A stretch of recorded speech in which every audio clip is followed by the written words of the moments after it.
Assalamualaikum warahmatullahi wabarakatuh. Apa kabar teman-teman hari ini? Semoga kita semua dalam keadaan sehat walafiat ya. Kembali lagi bersama saya di channel Wildan Plastik ya. Channel yang membahas seputar plastik, aneka plastik, perlengkapan hajatan, bahan-bahan roti, perlengkapan alat rumah tangga teman-teman ya. Juga di channel Wildan Plastik ini membahas seputar dunia bisnis, dunia usaha, dunia perdagangan teman-teman ya.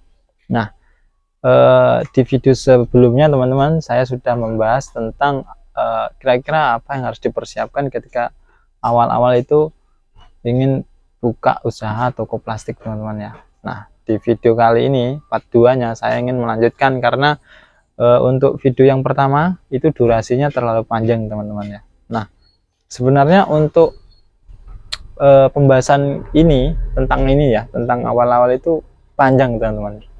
Jadi saya singkat-singkat aja teman-teman ya. Ini sepengalaman saya ketika awal-awal buka toko.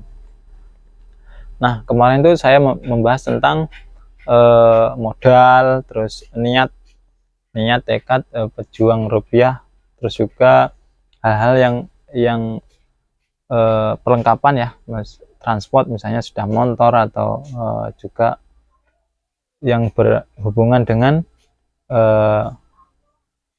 toko teman-teman. Misalnya kalau misalnya kita butuh eh, serantul teman-teman ya untuk belanja untuk kulaan ya, tentang itu. Nah, kali ini di part 2 nya saya membahas kelanjutan dari part pertama ya.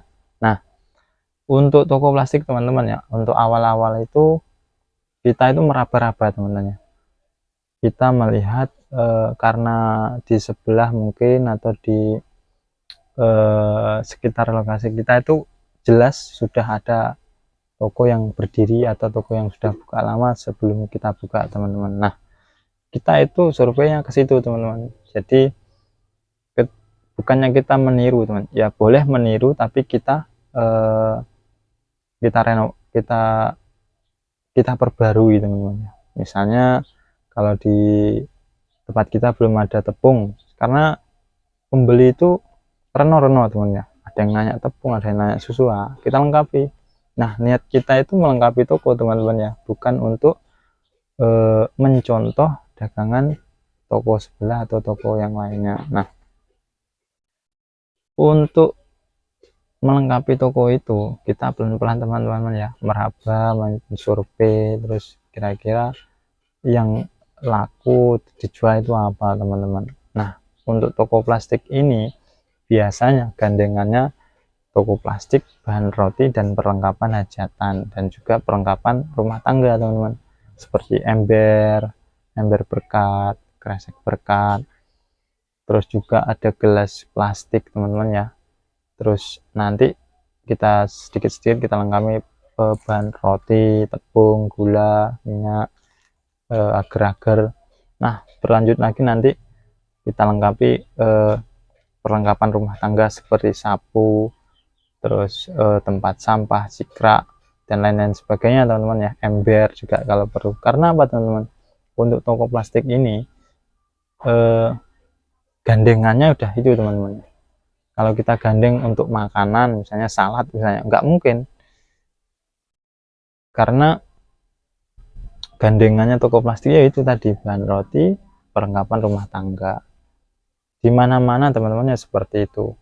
Di mana-mana yang sudah saya temui, yang sudah saya pelajari, ketika ada toko plastik pasti beliau itu menjual perlengkapan rumah tangga, sapu, cikrak, tempat sampah, terus juga bahan roti ya kan. Itu teman-teman ya. Jadi buat teman-teman, untuk awal-awal itu kita jangan langsung full kita lengkapi tokonya, kita pelan-pelan teman-teman, meraba, kalau survei lah kalau bahasanya itu, yang mana yang laris, yang mana yang dicari pembeli, kita lengkapi teman-teman. Jadi modal kita itu enggak terkuras habis. Bentar teman-teman, 18-an berapa satu, sama apa lagi 10.000 sami-sami.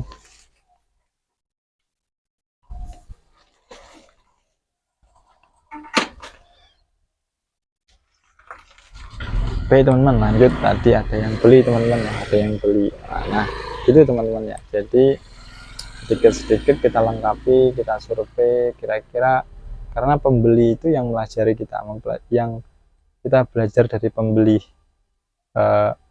Pembeli butuh ini kita siapkan, pembeli pengen carikan ini kita siapkan. Nah kemarin tuh contoh seperti ini, kemarin itu ya ada yang minta carikan piring teman-teman, piring plastik untuk berkatan. Nah ternyata di toko belum ada. Nah kita siapkan, kita carikan, misalnya dia butuhnya 5 lusin teman-teman ya.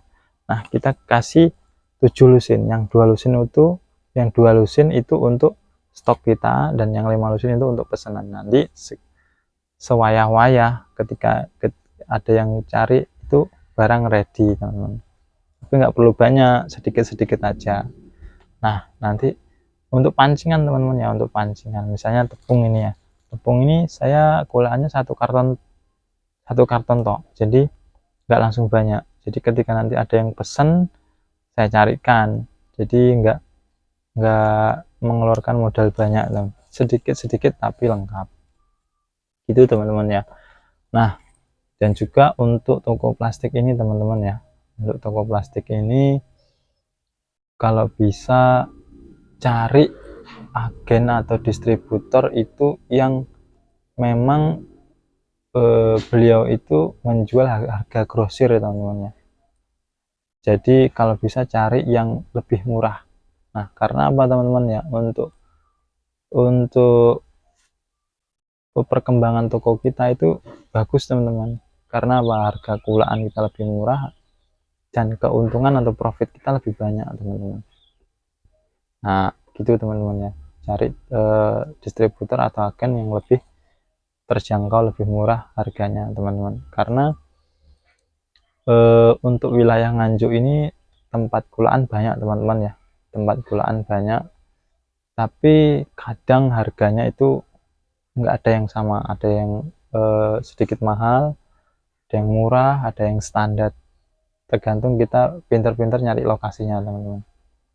Alhamdulillah untuk daerah Nganjuk ini tempat distributor banyak dan jaraknya terjangkau teman-teman. Nah untuk selanjutnya teman-teman ya, kalau misalnya kita itu untuk melengkapi toko, perkembangan toko itu kita sedikit-sedikit menabung teman-teman ya. Kalau misalnya hasil jualan kita hari ini bersih, misalnya dapat keuntungan bersih itu 100.000, nah untuk yang 30.000 ini kita simpan teman-teman, yang 30.000 kita simpan untuk tabungan. Nah yang 70.000 ini kita siapkan untuk kulaan lagi. Kadang ada orderan ya, misalnya Mas tolong carikan barang ini. Nah yang 70.000 itu fungsinya untuk kulaan barang lagi, dan lama-lama kelamaan toko kita semakin lengkap, semakin berkembang teman-teman ya.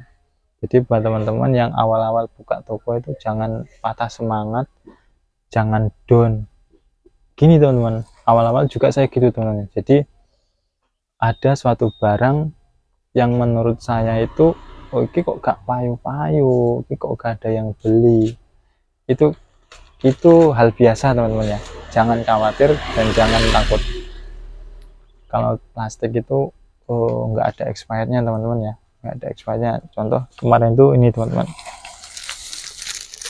ini contoh aja teman-teman. Nah ini namanya samir piring teman-teman ya, yang ada gelombang-gelombangnya itu, biasanya untuk nasi pecel. Ini saya dari awal buka toko sampai sekarang itu ya ada yang beli teman-teman, cuman nggak banyak, lama banget ini. Terus saya mikirnya gini nih, ini barang kok gak payu-payu, kok gak ada yang beli. Nah ternyata suatu saat ini ada yang nyari teman-teman. Jadi jangan khawatir, jangan khawatir nggak payu, nggak ada yang beli. Suatu saat pasti ada yang nyari dan ada yang membutuhkan teman-teman. Jadi buat teman-teman kalau bisa stoknya jangan banyak-banyak, yang penting lengkap, dan jangan khawatir kalau barang kalian itu nggak ada yang beli. Yang jelas kita pasrahkan kepada Allah Subhanahu wa taala, kita niatkan dagangan kita itu laris manis ya. Udah gitu aja pembahasannya teman-teman. Semoga bermanfaat buat teman-teman juga yang ingin buka toko atau mungkin tanya-tanya seputar plastik, seputar perlengkapan hajatan, kalian komentar aja di bawah, nanti insya Allah saya akan jawab. Jika ada kekurangan, ada kesalahpahaman dalam kata-kata, saya mohon maaf. Assalamualaikum warahmatullahi wabarakatuh.